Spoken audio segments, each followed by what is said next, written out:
All right, so in this video, we're going to go over some of the basic controls and how to use Qonqur. So before we do that, make sure you launch the app and hit the start button over here. So it'll ask you to grant permission. Make sure you do that for the mic as well as the camera or the webcam. So the first thing we want to go over is some of the basic controls to move and navigate our maps. If we want to drag everything around without making any edits, we're going to use our index finger as well as our middle finger.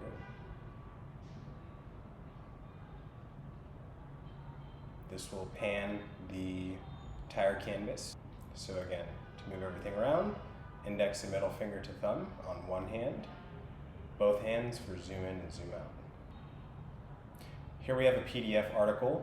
If we want to open this, we're going to pinch all 5 fingers together, hover our hand over that, and then quickly open.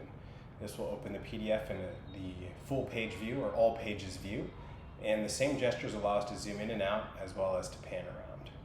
So we can zoom into images, zoom out. Into close, we're going to open our hand and then quickly swoop it into a fist, just like that. So again, we can pan, zoom, open,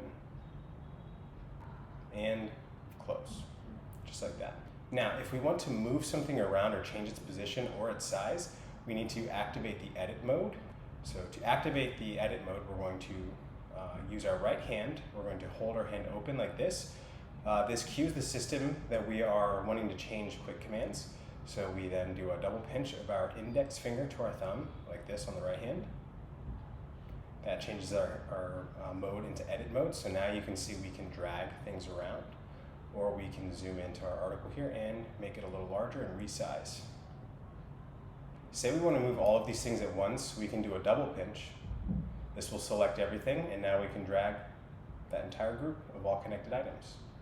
Double pinch to deselect, and now we are back to our single edit mode. Now let's go over some of the things we may have noticed while we were working on this. You see we have our mind map here, but we noticed that all of these items are summaries and just sort of titles with a few key points. This is a cool feature about Qonqur that allows you to get a good holistic perspective of all of your mind map content when you are in max zoom out. But say I want to focus in on something specific, like this here.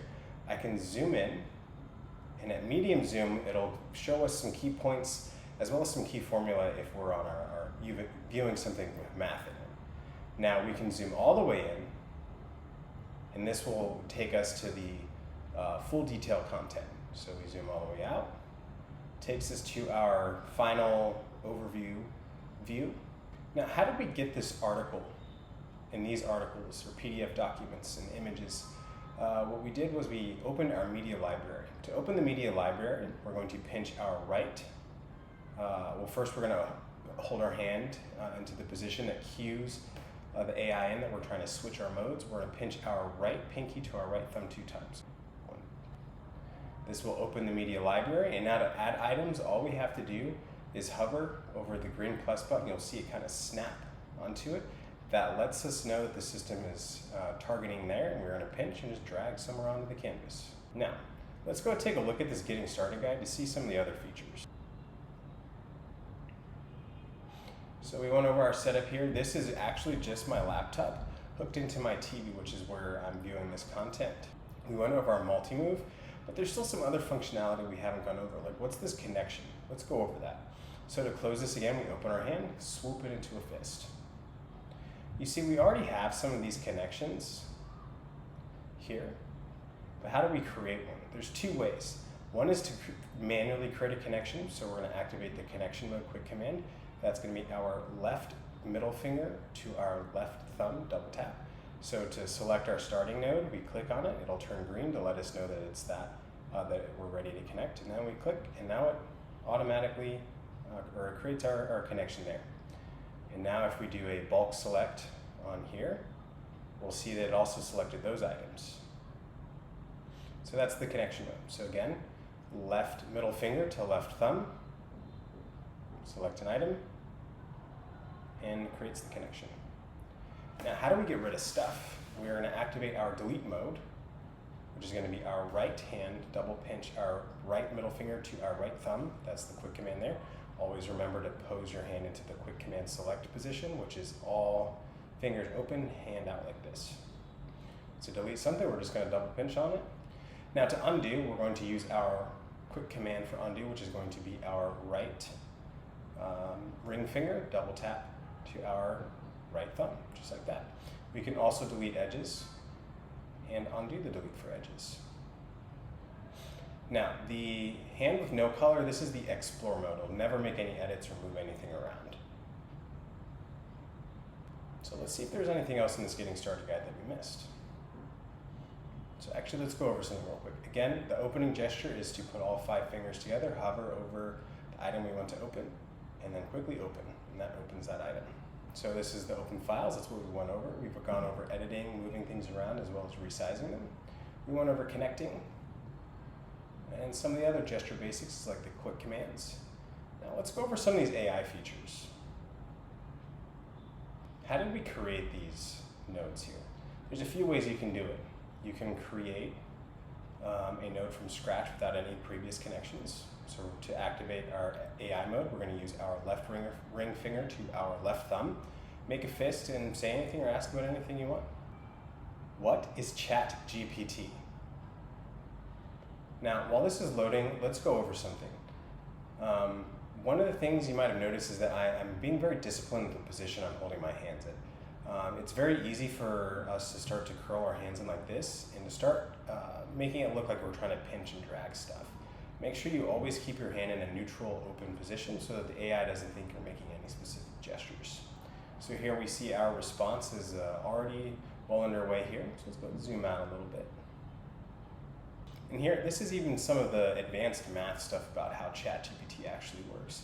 You can use different prompt strategies to limit how much math or maximize how much math is shown in your mind map. It's up to you. And here, the processing step here, this is doing the summarizations as well as the final zoom out. So if you notice, while it's processing, it won't do the summaries. We have to wait for it to finish processing on the back end before it'll finally give us our summary content. So let's go ahead and see what that looks like. Now another thing is, you don't have to perfectly position yourself. You might have seen how the hands jumped around a little bit. You don't have to perfectly position yourself into the middle of the frame of your camera. It will automatically adjust the hands accordingly to be in the center, even if you're a little off center. So if I take a step, you'll see it kind of jump around. Even though I'm over here a little bit to the side, I can still reach everything. So this makes it really easy, plug and play. You don't have to make sure you perfectly position or have the perfect setup. As long as you're just roughly in view of the camera, it'll all work. For best results, though, you want to be at least mostly center. So we see it finished processing. Go ahead and zoom all the way out. Now, how did we create these interesting maps? I'll tell you what we might think we did is we make one node at a time and then manually create the connections. A much more powerful way to do this is to create continuations. So rather than creating one item, asking the AI another question, creating another item, what we can do is we can actually use the nodes that are already generated as a background context. So here we see we have a chain of 3 items. We can continue the chain from here by making the fist over top of it, and that will cue us that we want to backtrack all the way to the items that we've already talked about or created before. So say I wanted to continue this chain here. All I have to do is make a fist, drag my hand to where I want to drop that node, say a prompt, and then watch the AI. Generate study plan for all of this. And so this will actually create a study plan for all of the content, including everything in the paper and everything else that's been generated here so far. So let's take a look. So here we see it's generating our study plan. It's even going over some papers we might need to read. So you might have noticed that it only selected these items here because we're continuing this chain here. So it goes from here to here to here to that one. So it'll only backtrack. It will never select items that aren't directly a predecessor before or previous one to this node, only the ones that are backtracked. Another really interesting feature is the concept chart here. We have one generated already. This is what they look like. So they're a compact diagram of different things we might want to know about in a really neat, organized way so that we can get a good holistic understanding of a topic and then maybe ask more in-depth questions for the more fleshed out text nodes. And the key word for this is going to be the concept chart keyword. So let's go over that. Concept chart on the technologies behind ChatGPT. So the technologies behind ChatGPT, and then it will just start generating. So just like that, it starts generating and giving us this holistic map of the different concepts, topics, and subtopics of the field of artificial intelligence. This is a really popular command and feature, because with this, then you can go into other things. Like maybe I noticed something I'm not very familiar with. So we have language models, we have machine learning in general, but what is some of this other stuff, like gradient descent? What is gradient descent? And there it is. Now, say you ever want to pause the hand recognition, you're going to make two fists, bring them together, and wait till it tells you that it says pause, let go. And then you can, maybe you need to go do something, talk to someone, or just pause the app for whatever reason. On pause, you're just going to make two fists, bring them apart, and you're done, just like that. So you're going to pause, let go and open, and then make two fists, unpause.